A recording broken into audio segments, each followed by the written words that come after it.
المؤمنين والمؤمنات والمسلمين الأحياء منهم والأموات اللهم بيننا وبينهم بالخيرات إنك مجيب الدعوات إنك على كل شيء قدير بحق محمد وآله الطيبين.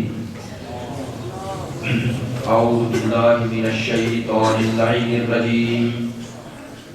بسم الله الرحمن الرحيم. الحمد لله الذي جعلنا من المتمسكين بولاية أمير المؤمنين وبولاية الأئمة المعصومين صلوات الله عليهم أجمعين. الحمد لله الذي لا يبلغ مدحه القائلون ولا يحصي نعماءه العادون ولا يعدي حقه المجتهدون الذي لا يدركه بعد الهمم ولا يناله غوص الفتن الذي ليس لصفته حد محدود ولا نعت موجود ولا وقت معدود ولا عجل ممدود فطر الخلائق بقدرته ونشر الرياح برحمته والصلاة والسلام على سيدنا ومولانا حبيبنا وحبيب قلوبنا شفيعنا وشفيع ذنوبنا أبي القاسم محمد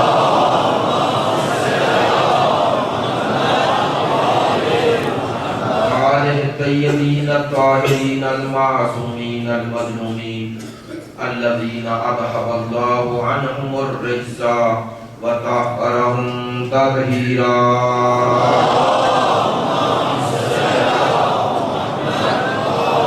واللعنة الدائمة على منكر فضائلهم وغاصبي حقوقهم من الآن إلى قيام يوم الدين.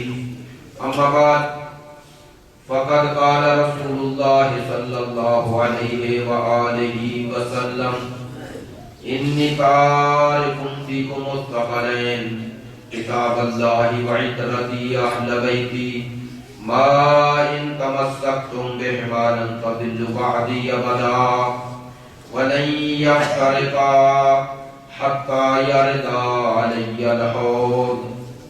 رب اشرح لي صدري ويسر لي أمري واحلل عقدة من لساني يفقهوا قولي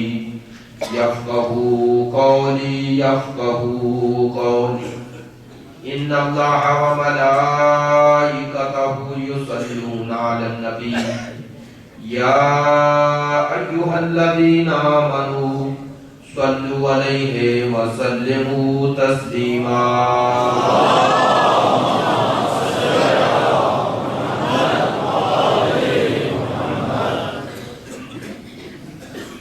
واجب الاحترام معزز مکرم عزاداران سید الشہداء محبان اہل بیت پیروان مکتب ولایت عاشقان مکتب شہادت حدیث ثقلین کے ضمن میں قرآن اور اہل بیت سے تمسک. لیکن جیسا کہ میں نے عرض کیا ابتدائی گفتگو میں خود اس حدیث اور فہم حدیث ضروری ہے چونکہ عمل حدیث اس وقت تک ممکن نہیں ہے جب تک خود حدیث کو نہ سمجھا جائے. حدیث ثقلین وہ حدیث ہے جسے ہم امامت و حجیت و مرجعیت معصومین کے لیے پیش کرتے ہیں. یہ ہمارے مکتب کے عقائد میں شامل حدیث ہے. اس حدیث کو ہم حجیت اتباع و اقوال معصومین کے لیے پیش کرتے ہیں اور ہمارے علماء کی شروع سے یہ روش رہی ہے کہ وہ اس حدیث کے ذریعے ائمہ اہل بیت کی بعد الرسول افضلیت کو، حجیت کو، اتباع و اطاعت کو اور امامت اور رہبری کو اس حدیث سے ثابت کیا ہے۔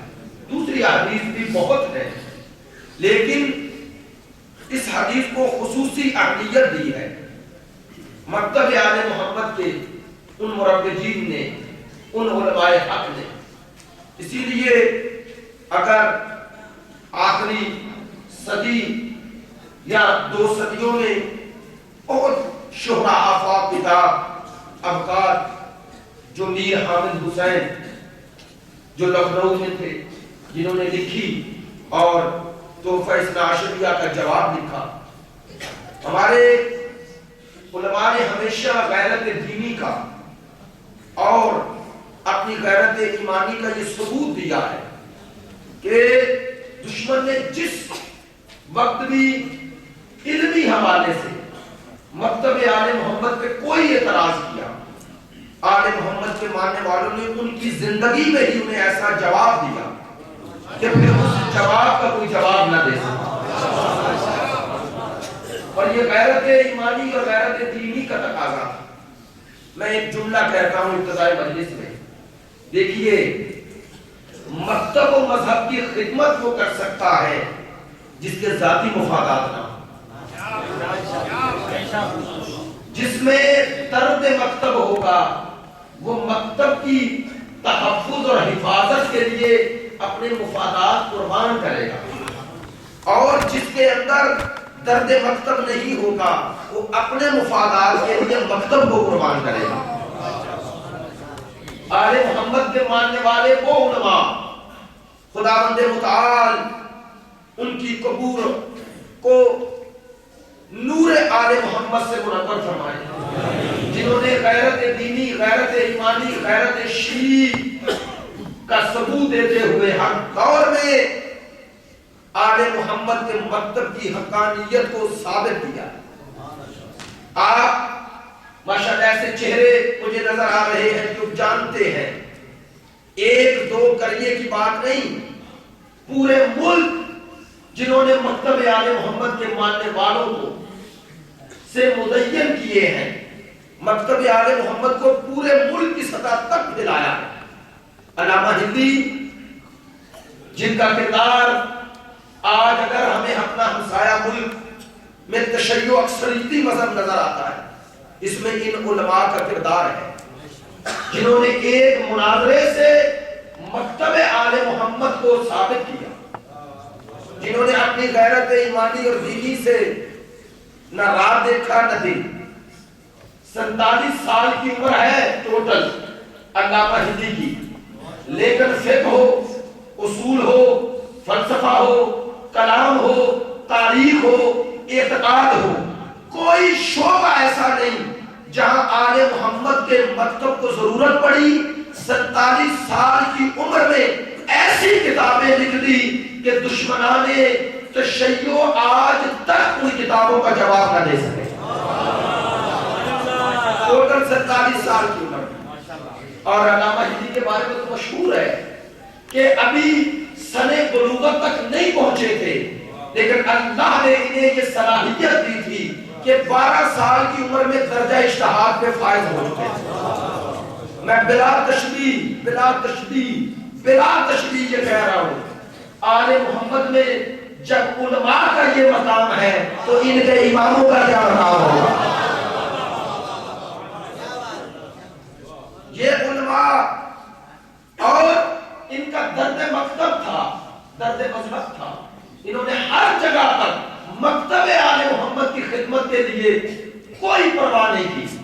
عجیب بات ہے، یہ میر حامد حسین جن کی کتاب ابکار ہے، ان کی زندگی، حالات زندگی میں میرے پاس کتاب موجود ہے، کہتے ہیں جب یہ ابکار لکھ رہے تھے انہوں نے عہد کیا تھا، عہد کہ میں اس وقت تک کوئی خوشی یا غمی میں شرکت نہیں کروں گا جب تک تحفہ اثنا عشریہ کا جواب مکمل نہ کر لوں۔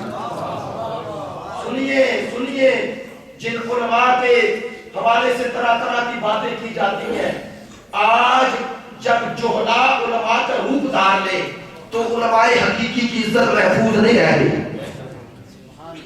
میر حامد حسین کا پوتا وفات پا گیا. لوگوں نے آ کر بتایا، کتاب لکھ رہی ہے، بتایا کہ میر صاحب آپ کے پوتا وفات پا گیا، 12 یا 13 سال عمر تھی. سنا، سر اٹھائے، کہتے جاؤ جب اسے غسل و کفن دے کے جنازے کے لیے تیار کر لو تو مجھے بلا لینا. خود لکھنا پھر شروع کیا. لوگوں نے سمجھا کہ شاید یہ حادثہ انہیں برداشت نہیں ہوا. وہ گئے، غسل دیا، کفن پہنایا، جنازے کے لیے وعدہ کیا، پھر پیغام بھیجا، میر صاحب آئیے، آپ کے پوتے کا جنازہ تیار ہے. کہتے ہیں قلم ہاتھ میں تھا، کہتے ہیں جاؤ اس پر جنازہ پڑھو، اسے دفن کر دو. انہوں نے کہا آپ کا پوتا وفات پا گیا، سنیں گے؟ انہوں نے کہا سنو، میں مکتب آل محمد اور ولایت علی کو ثابت کرنے کے لیے یہ لکھ رہا ہوں. اگر یہاں سے وہاں جاتے ہوئے اس دوران مجھے موت آ جائے تو جو میں لکھنا چاہ رہا تھا وہ نہیں لکھ سکوں گا. میں نے جو لکھا ہے مجھے امید ہے میرا پوتا قبر میں بعد میں پہنچے گا، اس کا وارث قبر میں پہلے پہنچے گا.